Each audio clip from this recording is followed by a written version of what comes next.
Bekorga gap-so'z chiqmaydi-ku. Olamjon Yoqubov oilali ayollarni sevib qolgani va Sherali Jo'rayevning qo'shiqlari ortidan chiqayotgan mojarolar haqida so'zlab berdi. Assalomu alaykum. Siz Show yangiliklar kanali obuna bo'ling, like bosing va qo'ng'iroq tugmasini bosib qo'yishni ham unutmang. O'zbekiston va Qoraqalpog'iston xalq artisti Olamjon Yoqubov 76 yoshni qarshilagan bo'lsa-da, yoshiga nisbatan ancha tetik va kuch-g'ayratga to'la san'atkorlardan ko'rinadi.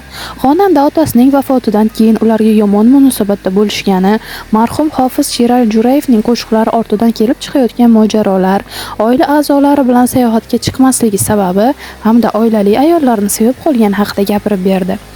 Yetimligimiz uchun qo'shnim bizni ochiqchasiga ajratgan. 3 yoshimda otam olamdan o'tgan, infarkt deyishgan. U paytda akam hayot, singlim esa hali chaqaloq edi. Meni yelkasiga mindirib olib yurganini elas-elas eslayman. Boshqa narsa esimda yo'q. Hayot shunaqa ekan, kimnidir ushlab qol olmaysan. Otasizlik azobi juda og'ir bo'lgan. Qo'ni-qo'shni bolalarning otasi kelib bag'riga bossa yoki maktabiga borsa juda bilinardi. Bir voqea bo'lgan. Hozir u odamlarning hammasi o'tib ketgan. Yoshligimda oddiy oila bo'lganmiz.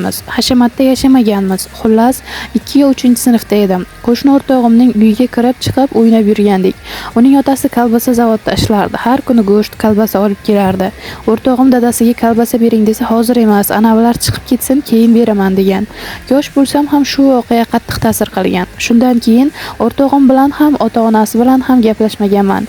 Institutga kirib tanilganimdan keyin o'sha odam yonimga kelgan, lekin qattiq dilim og'riganini yashirmaganman. Tor sotib olish uchun birovning uyida g'isht qo'ygan. Onam faqat fabrikada ishlardi. Uning topgan puli hamma narsaga ham yetmasdi.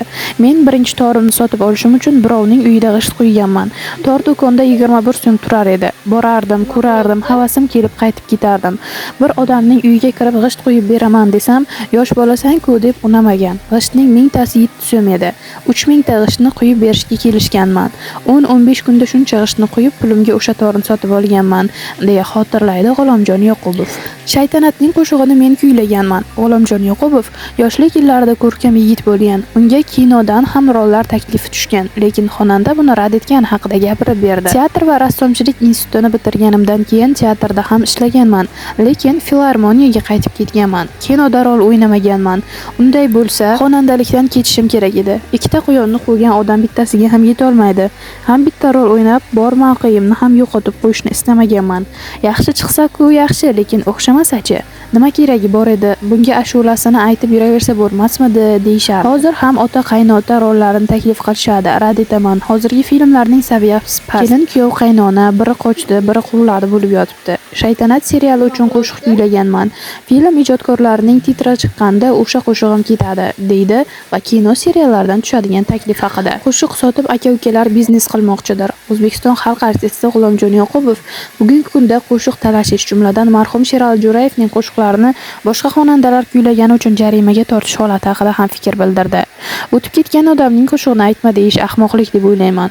Boshqa ijrochilar tomonidan kuylanib turmasa, u qo'shiqlar erta-indin odamlarning yodidan ham chiqib ketadi. Balki aka-ukalar bu qo'shiqlarni sotmoqchidir. Ular biznes qilmoqchi shekilli, kim biladi. Mening qo'shig'imni kimdir kuylamoqchi bo'lsa, chiroyli aytsa, bemalol kuylayversin. Bunga hozir ham qarshi emasman. Qo'shiq yangilanib turishi kerak, deydi xonanda. Chet elga borsam, faqat kiyim sotib olaman. Olamjon Yoqubovning boshqa san'atkorlardan ajralib turadigan jihati tashqi ko'rinishiga alohida urg'u qaratishida. Xalq artisti to'y, hasham va konsertlarda tashqi ko'rinish va nutqiga o'zgacha e'tibor qaratadi. Stilim ustida o'zimdan boshqa hech kim ishlamaydi. Men maktab davrida ham onam bilan bozorga borib arzon kiyim sotib olsak ham yarashadiganini qidirardim. Onam singlimga meni namuna qilib ko'rsatardi. Chet elga borsam ham kunim kiyim do'konlarida o'tardi. Toshkentdan hech narsa sotib olmaganman. Hozirgacha kostyumlarimni o'zim tanlayman. Birov aralashmaydi, deydi xonanda. Bir yilda 8 marta sayohatga chiqaman. Yiliga 7-8 marta sayohatga boraman. Yaqinda Batumidan keldim.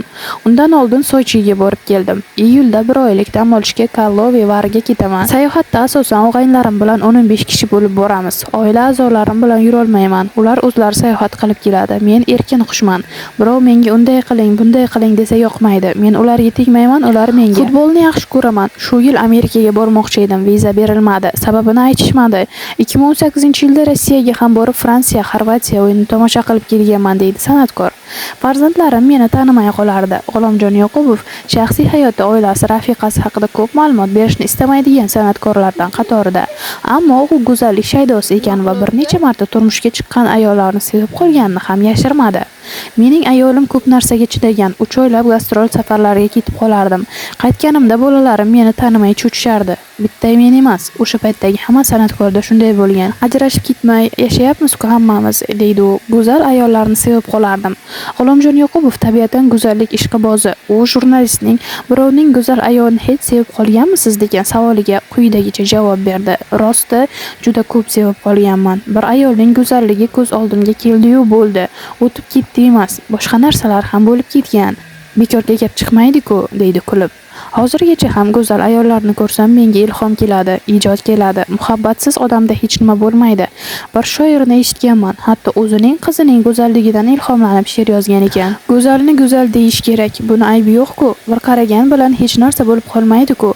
Go'zal ayollarni har doim sevganman, hozir ham sevaman. Umrimning oxirigacha ham shunday bo'ladi.